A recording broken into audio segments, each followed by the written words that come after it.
সরষের তেল,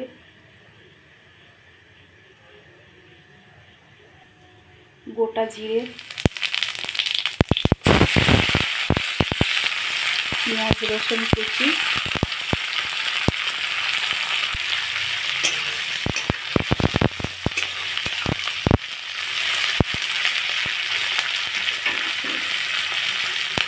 দুটো শুকনো লঙ্কা। পেঁয়াজ রসুন একটু ভাজা ভাজা হয়ে গেছে। এখন দিয়ে দেবো কেটে রাখা টমেটো, বেট করা আদা আর চেরা করে রাখা কাঁচা লঙ্কা।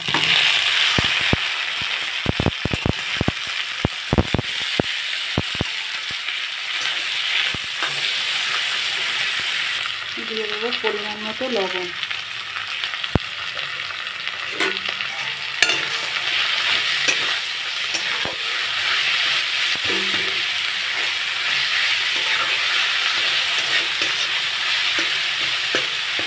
লবণটা দেওয়ার ফলে টমেটোটা একটু গলে যাবে, তাতে তরকারির টেস্টও বাড়বে, আর যেহেতু লাল টমেটো তরকারির কালারটাও সুন্দর হবে।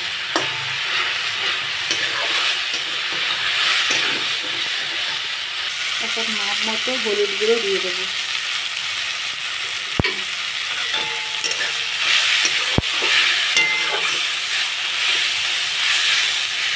সব মশলা ভালো করে কষিয়ে নেব।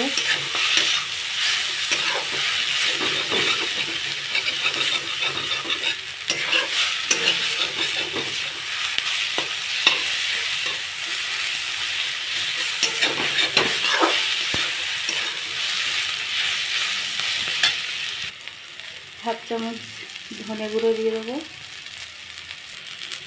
হাফ চামচ জিরে গুঁড়ো দিয়ে দেবো।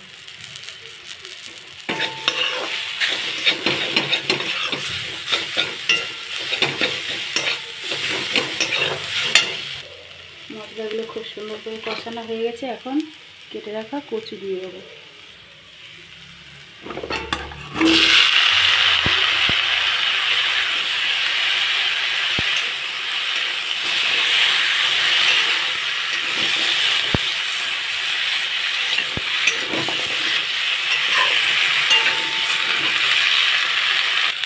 এই কাঁটি কচুর সঙ্গে চিংড়ি, কাঁকড়া, নোনা মাছ এগুলো খুব ভালো রান্না করলে টেস্ট হয় খুব ভালো।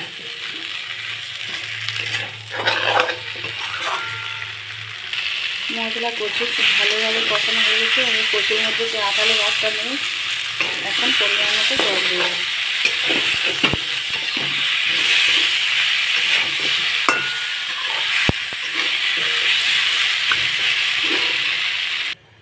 জল দিয়ে দিয়েছি।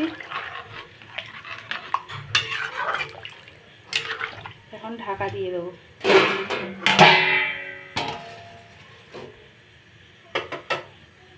তরকারিটা খুব সুন্দর ফুটছে আর কচুগুলো হালকা সিদ্ধ হয়ে গেছে। এইভাবে খুন্তি দিলে বোঝা যাবে। পুরোপুরি ভালোভাবে সিদ্ধ হয়নি, হালকা সিদ্ধ হয়ে গেছে। যে এখন দিয়ে দেবো চিংড়িগুলো, ভেজে রাখা চিংড়িগুলো সব দিয়ে দেবো।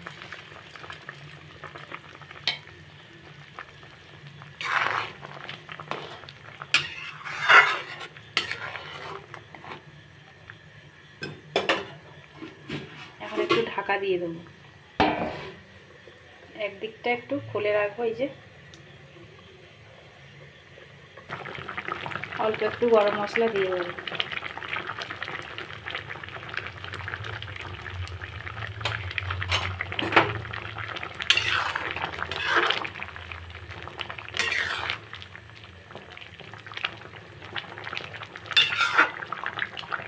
পমফ্রেট মাছ ভাজা ছিল, দিয়ে দিয়েছি।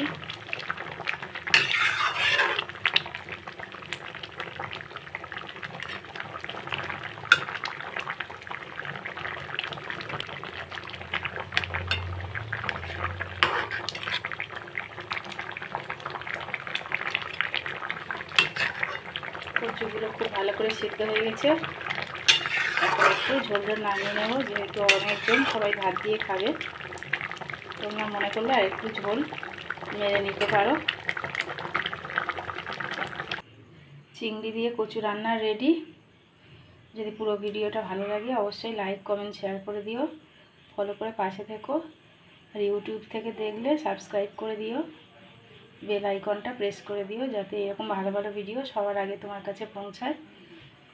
আজকেকার মতো টাটা, আবার অন্য কোনো ভিডিওতে দেখা হবে। ততক্ষণে তোমরা সবাই খুব ভালো থেকো।